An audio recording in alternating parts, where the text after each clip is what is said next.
Love it, love it. Love how you do this. It's a totally different art. I don't just come barging in asking to film. I tell everybody, look, I'll get dirty. I want to do some work. Just stir it. Oh, Jesus, I did poke my eye. And look at this, it's a bioactive enclosure. See that? Very unassuming little snake. I know. And an elapid, and it's an interesting thing in the same family as cobras, folks. Yep. But look at that. Yeah. That is the posture that says, stay back, chill out, and just have it right there. What's up, Kenan here with Andrew Gahuli at Wild Florida. Today I'm really excited because you guys have a whole new venomous snake area. Yeah. And you're gonna get us behind the velvet rope, so to speak. Yeah, we can go in and see some of these animals up close and personal. Man. So that's what we're up to today. So, you know, basically I like to get dirty when I come out to Wild Florida. These guys are great because they allow me to kind of help. I don't want to just show you things. We got to take them out because we're going to service the animals today. You notice some urates and some cleaning and husbandry. And oh, by the way, Daniel Perez is here. There he is. He's hanging out with us as well. So Andrew, just do what you do. Yeah, sounds good. Keep out of your way, and I'll get to work cleaning the animals. And we're going to see, I think, first, gaboon viper. Yeah, a western gaboon viper. Awesome. All right, very cool. So if you guys don't know, the gaboon viper is the snake that has the largest fangs on Earth. Venomous snake that has the largest fangs on Earth. And actually, I think of any snake. This is a big animal ambush predator, and here's their protocol. So yeah, we always just try to kind of make sure our area is clear. Yep. Just always make sure everybody in the room is aware that snakes are coming out. Gotcha. So he's on this side here. All right. If you guys are unfamiliar with this species, oh, he actually moved since this morning. Oh boy. Let's see.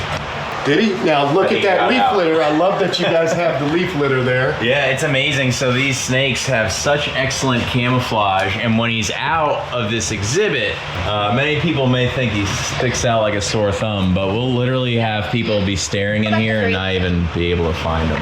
They have these really intricate kind of saddles and triangles, but that helps them blend in perfectly with leaf litter. So if you can see him already, very thick-bodied snake. I don't know if you heard him, he's kind of hissing. Yeah, I did hear that. Oh yeah. Good boy. All right. So they're really heavy-bodied animals, so we never rush, just really try to take time so not injure the animal, because snakes this heavy, we still have pretty thin ribs. And this is an animal that is completely terrestrial. You're not going to really find this animal climbing too much, are you? No.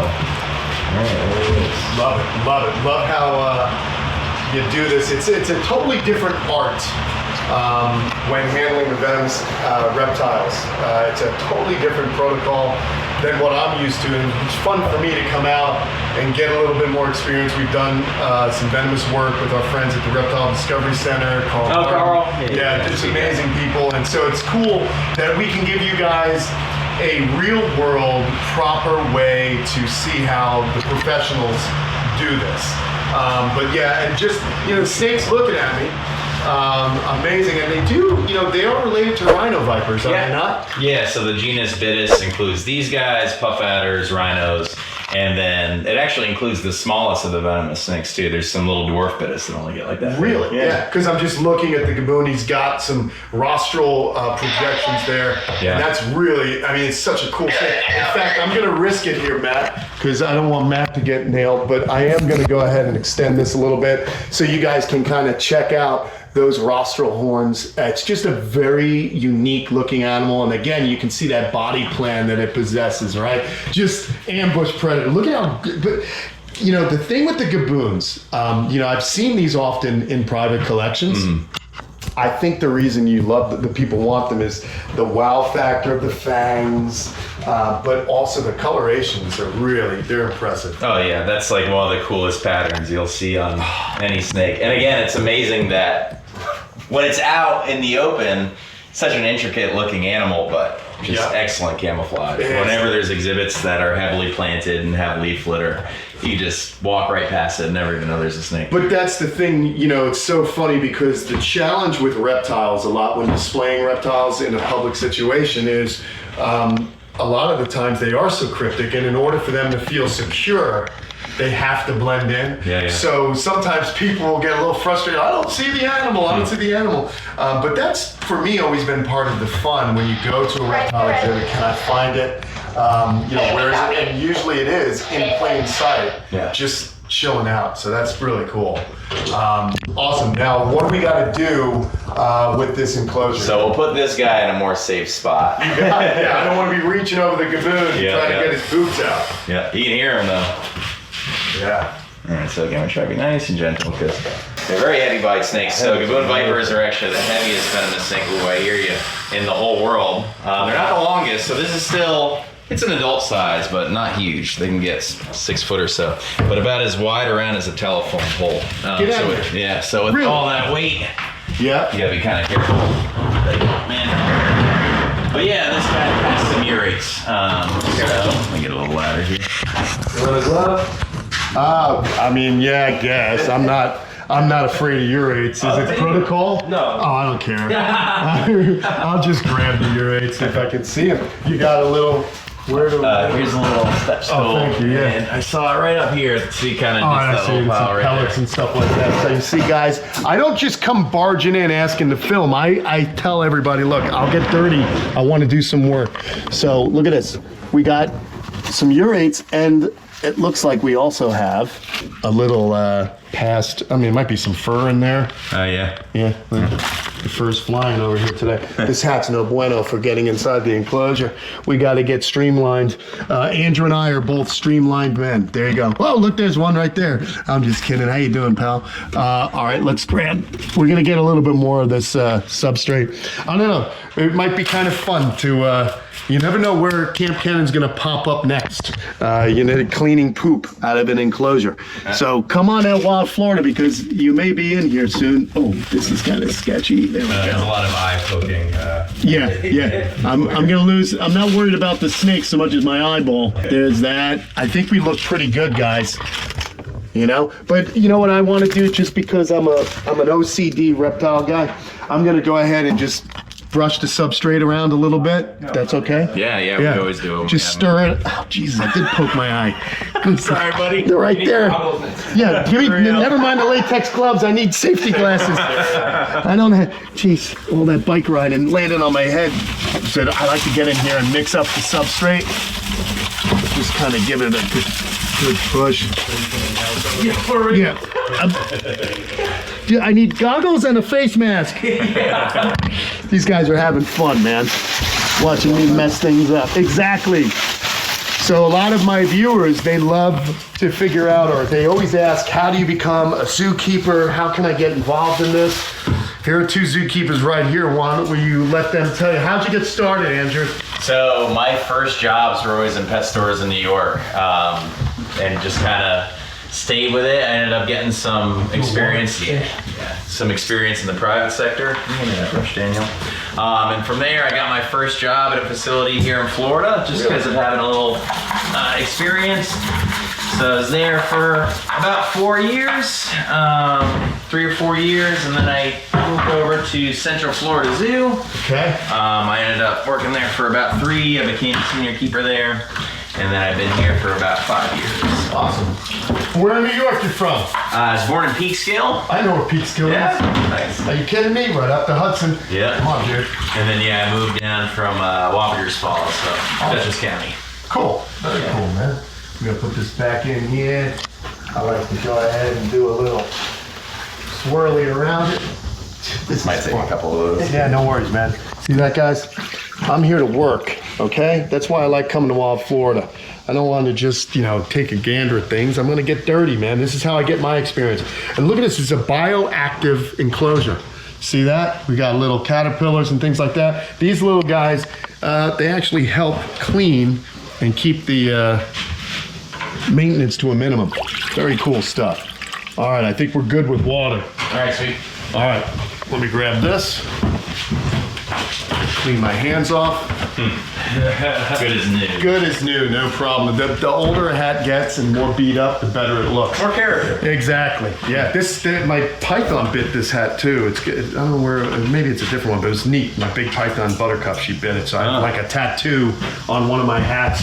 It's made out of rabbit felt, so I think she kind of got excited. Yeah, it's a big berm, A big berm, yeah. She's about 13 foot, just not now. He tells me this after we get out of the... Yeah, you're not you don't want to be nervous going in. All right, so the worst part of this job, or not the worst, but the most intense, is taking the animal out and putting it back in. So we got to now get that snake back in, nice and safely. We'll let Andrew do his thing. How long have you been working with venomous snakes? About 16 years and 10 years in like a professional setting. Awesome, very cool. But yeah, they're amongst my favorites. I like venomous snakes and crabs. You do. Okay, awesome. The stuff, it's funny, a lot of that goes hand in hand. The stuff that can kill you is always the most exciting. I think so. Yeah, I'm with you. And honestly, like, you know, maybe that was really a part of it when I was younger. I really got a kick out of it. But with venomous snakes specifically, I just think they're so neat. It's amazing, these animals, you know, nice and loud, without limbs, are just so successful in like every environment they inhabit, and are some of the most objectively beautiful animals in the world. I mean, if that pattern and color was on any other animal, you know, people would get a kick out of it. Yeah, absolutely right, man. It's quite unique. Isn't a cat with that? Yeah, exactly. It's a clouded left boy. That is gorgeous. I just won't get much closer than that. So it's very easy to sleep on gaboon vipers. They are one of the fastest striking snakes in the world. They're super powerful animals. Awesome snake. That's really cool. Yeah. This is fun, man. I hope you guys are enjoying this behind the scenes. But we're not done yet because we're going to move to the next enclosure that needs to be done.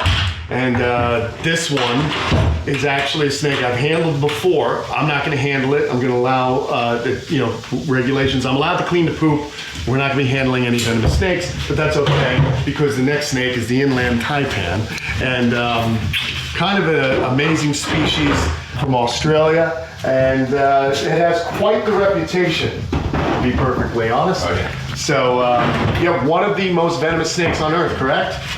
So the system they use is called the LD50. Okay. It is technically and it's a very weird system. It's the smallest amount of venom that if you inject into a group of 100 laboratory animals, they use mice. Okay. It kills 50% of them. So essentially, the lower the LD50, the more toxic the snake. These are the most toxic snake on the face of the earth. There you go. Wow. And then we also have one of the most pleasant sounds I've ever heard. Oh, yeah. We got a rattlesnake awaiting our imminent probing, I suppose. That's another sound I never get sick of. Between the alligator bellows in the morning and that. This guy's living the life here, man. He's got rattlesnake sounds. I only have the gator bellows every once in a while, but it's still a rad spot. All right, man. All right, you ready? I am ready. So this is just to prepare Matt. Yeah. Matt, as you guys know, is a newer addition to the channel and has not necessarily been in a reptile room before. The inland taipan, way different. It should have a different energy level than the gaboon. Yeah, this one's pretty small. So small doesn't matter. But No. we already know what it can do to mice. Yeah. And sometimes I feel like a mouse. So okay, I'm ready for it. All right, sweet. So yeah, this one can cover more ground. So I'm gonna pull the snake out. I'll put him on the can, kind of same thing. Just really mind your distance. Yes. Again, it literally is the most toxic snake on the planet. So you don't want to get tagged by this one. All right, but yeah, really, for the most part, pretty mellow animals. So the only other taipan species I've worked with are Papuans, and so far, my experience, these guys are usually a lot more chill. From what I hear about coastals too, they're pretty psycho compared to these guys. But this one's just a youngster. He's like or she, I should say, is about a 1.5 year old individual. Oh, she's a little one. Yeah, she's a little one. Beautiful snake though, man. I like the heads on those. Yeah, and they change color seasonally. So this is its winter colors. Really? Yeah. Yeah, so these are the winter colors of this animal. During the summer, they'll get more of like a yellowy olive color and then almost have like a black-headed python look. Yes, that's really what I was head. just reminiscent of, another Australian species and one that I actually admire. That is beautiful. Very unassuming little snake. I know. And an elapid, and it's a interesting thing. They're in the same family as cobras, folks. And the thing about Australia is, you really got to know what you're dealing with in that continent. It's an amazing place. Here in the United States, most of our venomous snakes, you can look at the animal's eyes, and if you see vertical slits, it's venomous. There's only one species of elapid here in the United States, and that's the coral snake, which has round eyes. But in Australia, you don't know what's venomous and what's not. There's so many, I believe there's over 100 snakes found in Australia, species, and a good number of them are venomous. So it's pretty incredible. And talking about venom is just an amazing evolutionary tale. Yeah, it's crazy that thing could potentially kill like 100 people with a bite. When you think about that, And there's 4 here. Yeah. We're all done for. Good But point. this just shows you, though. I mean, this is the most toxic snake in the world. And it's not an evil. Ugly No, monster. not It's at cruising all. around. He's like, It's modified saliva. Yeah. It's basically, if you don't chew, you don't have limbs to rip apart your prey. What did nature come up with? What did the snakes evolve to have? And that's saliva. It's modified saliva that is just an incredible digestive enzyme that they just went a little bit mad scientist with, I mean, it's an incredible chemical cocktail. Now, these guys, is it a neurotoxin? So yeah, it is definitely a cocktail. From what I understand, inland taipans even have some hemotoxic Wow. and myotoxic properties, but it's a very strong, fast-acting neurotoxin.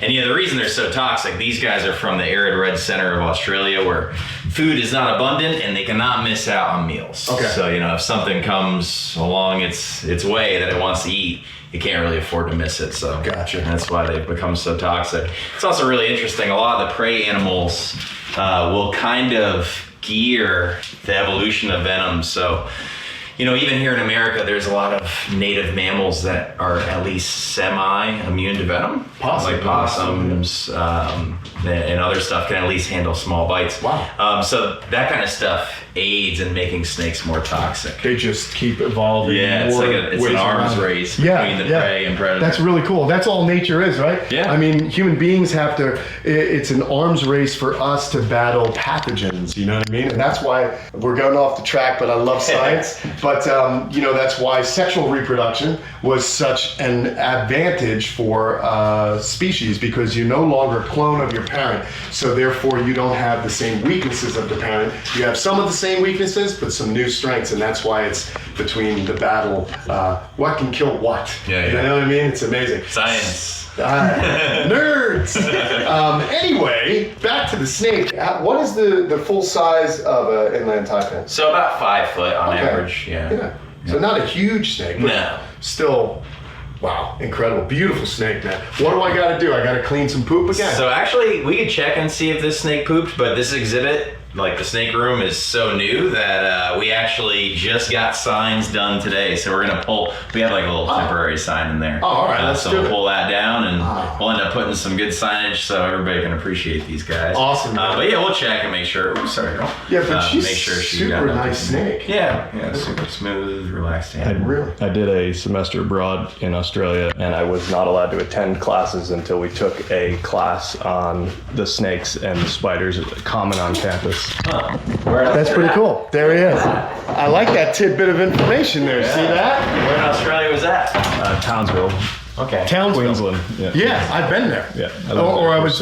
It's near Cairns. Raced mountain bikes there for 6 months. Get out of here. I love it. See, you find something new about these characters that you've been working with for a while. I love it. Anyway, all right, what am I doing, Bob? I'm So gonna if you just check- want to peel that sign down in the corner there. Yes, sir. Ooh, sorry, buddy. Yeah. And then while she's out, we might as well take advantage and clean the water. Here's the tour. Check out this enclosure. So he said the dry red center, and look at this. They got some nice dry red clay, and we've got some basking rocks, and more importantly, it's a place where they can slide into. I love these backgrounds. Really nice display for this guy. I don't see any urates, so we're looking good. So let's go ahead and get.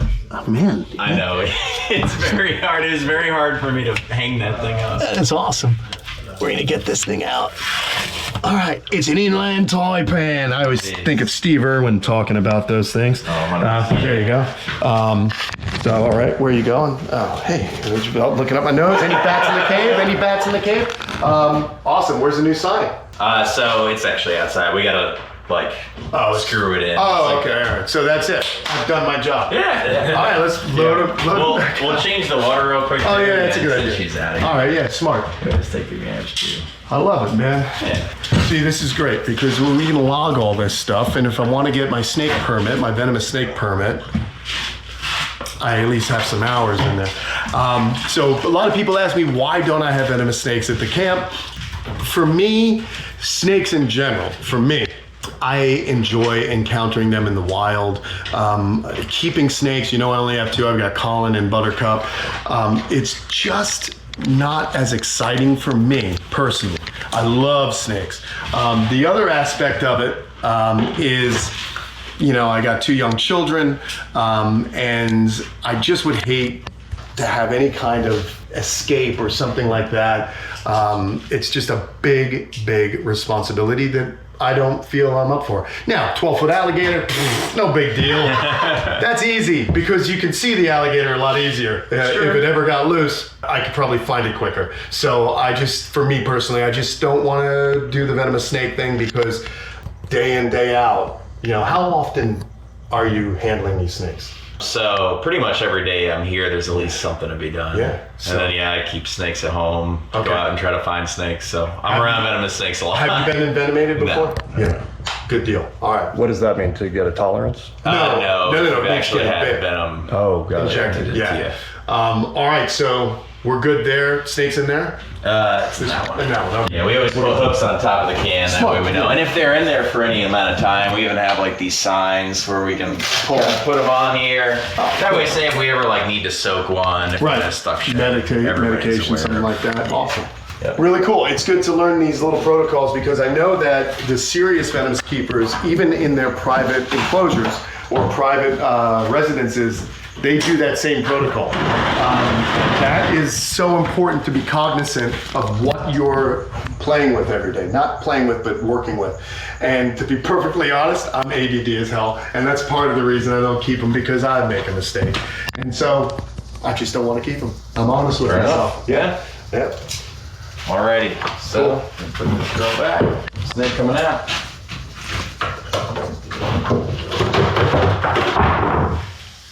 There you are.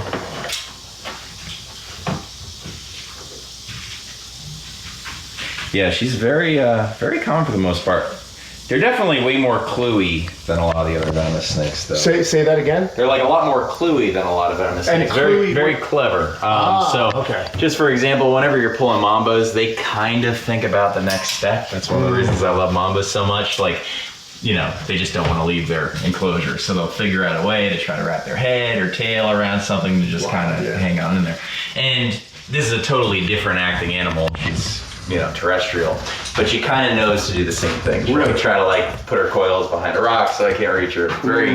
Very cluey. Okay, so she's thinking. Yeah. Awesome. I always noticed that about cobras too. King cobras especially. They seem to be really intelligent, and 100%. more so than other snakes. You can actually see the eyeball moving and tracking you, which is so weird. It's really intimidating when you first start working with especially when a good-sized king, when it can come up and almost be eye to eye with you, which is really, that's an impressive thing. And it's one of those, to quote Tom Crutchfield, it's a monster of God. It's an animal that invokes that primordial response in a human being. Oh yeah. Them, tigers, bears. It just, you're like, good God, this thing's looking at me. Yeah. And they growl. Yes. Which is so weird for snakes. Oh my gosh, so it's an amazing animal, intimidating. man. Amazing animal. But we're not going to see one today. Instead, we're going to see my favorite snake in Florida. There you go. Eastern diamondback. Diamondback. We drove through probably some of the most prime diamondback habitat. Nice. Lots Coming of through beautiful- Okeechobee. Coming up through Kenansville. Okay. Just Palmetto, Kenansville. What's that? Kenansville. Just rolling through all that palmetto. Yeah. The drier parts of the state is where you mostly find those guys. Yeah, so they are habitat generalists, but the strongholds are, upland habitat for sure. It's one of the reasons these animals are in such serious decline, because that's the kind of habitat that doesn't flood, And so we build on it gets it. developed. Yeah, so down where I live, I get calls. I work, with Bush Wildlife Sanctuary, so I'll get some venomous snake calls to go out and get animals out of a problem situation. Yeah. And this is probably the number one snake we get calls on, which is actually good Yeah. for me because there's still these snakes around. Yeah. Is that Palm Beach County? It's in Palm Beach County, northern okay. Palm Beach County. So there's some developments that are right on the fringe of a state park, Okay. and it is the exact habitat that you mentioned. So. Yeah. All right, does the snake have a name? No. That's Big Diamondback. Okay, Big Diamondback. All right, let's have a look at Big Diamondback. All right, sweet. So I don't actually think there's much to be done in here, but But I've already talked it up. Let's look at a diamondback, the largest venomous snake in North America. That's right. It's an impressive animal, man. So she's good enough size to where I'm just gonna kind of put her on the floor. Okay. So We'll just be very cautious. They can Yeah. strike at least half their body length, so keep that in mind. And they're also different in the way that they have the pits, Matt. So pits are like heat receptors that are in between the eyes and the nostril, and that helps them zero in on their warm-blooded prey, like a bird or mammal. Wish I had the pole. but not a corn snake. Oh, so you have a corn snake in with it? Yeah. That is so cool. It's Yeah, a multi-species exhibit. Yep. But look at that. There's the posture that Yeah. that is the posture that says, stay back, chill out.